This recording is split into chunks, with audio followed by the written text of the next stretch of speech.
കോതമംഗലം രൂപതയുടെ മുൻ പിതാവ് അഭിമന്യമാർ ജോർജ് പുന്നക്കോട്ടിൽ പിതാവിനെതിരെ വനം വകുപ്പ് ഈ ദിവസങ്ങളിൽ ചാർത്തിയിരിക്കുന്ന അന്യായമായിട്ടുള്ള കേസ് പിൻവലിക്കണമെന്ന് കത്തോലിക്ക കോൺഗ്രസ് ആവശ്യപ്പെടുകയാണ്.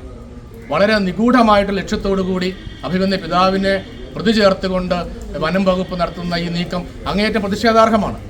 മനസാക്ഷിയുള്ള കേരളത്തിലെ ഒരു ജനതയ്ക്കും അംഗീകരിക്കാൻ സാധിക്കുന്ന നടപടിയല്ല വനംവകുപ്പിൻ്റെ ഭാഗത്തുണ്ടായിരിക്കുന്നത്. ആലുവ മൂന്നാർ രാജപാതയിലൂടെ അദ്ദേഹം സമാധാനപരമായിട്ട് നടന്ന് ഒരു പ്രതിഷേധം രേഖപ്പെടുത്തിയപ്പോൾ അതിനെതിരെ പ്രതികരിക്കുവാനായിട്ട് വനംവകുപ്പ് തയ്യാറായത് ഒരിക്കലും അംഗീകരിക്കാൻ സാധിക്കുന്നില്ല. ഈ നാളുകളിലെല്ലാം കേരളത്തിലെ ജനതയെ ദ്രോഹിക്കുന്ന വിവിധ കർമ്മപരിപാടികളുമായിട്ട് വനംവകുപ്പ് വന്നുകൊണ്ടിരിക്കുകയാണ്. വന്യമൃഗങ്ങളുടെ ആക്രമണം എത്രയോ ഉണ്ടായിരിക്കുന്നു. ഈ വനനിയമങ്ങൾ പുതുക്കി സ്ഥാപിക്കാൻ ശ്രമിച്ചുകൊണ്ടിരിക്കുന്നു.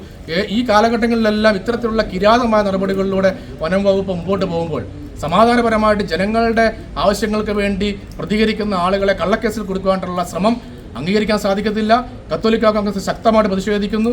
ഏതെങ്കിലും തരത്തിലുള്ള കേസുമായിട്ട് മുൻപോട്ട് പോകുവാനായിട്ട് സർക്കാരോ വനം വകുപ്പോ ഇനി ശ്രമിക്കുകയാണെങ്കിൽ ശക്തമായിട്ടുള്ള ബഹുജന പ്രക്ഷോഭം കത്തോലിക്ക കോൺഗ്രസിന്റെ നേതൃത്വത്തിൽ നേരിടേണ്ടി വരുമെന്നുള്ള കാര്യം മുന്നറിയിപ്പ് നൽകുകയാണ്. അടിയന്തരമായിട്ട് മുഖ്യമന്ത്രി ഇടപെട്ട് വനം വകുപ്പ് ഉദ്യോഗസ്ഥരെ നിലയ്ക്ക് നിർത്തണമെന്ന് കത്തോലിക്ക കോൺഗ്രസ് ആവശ്യപ്പെടുകയാണ്.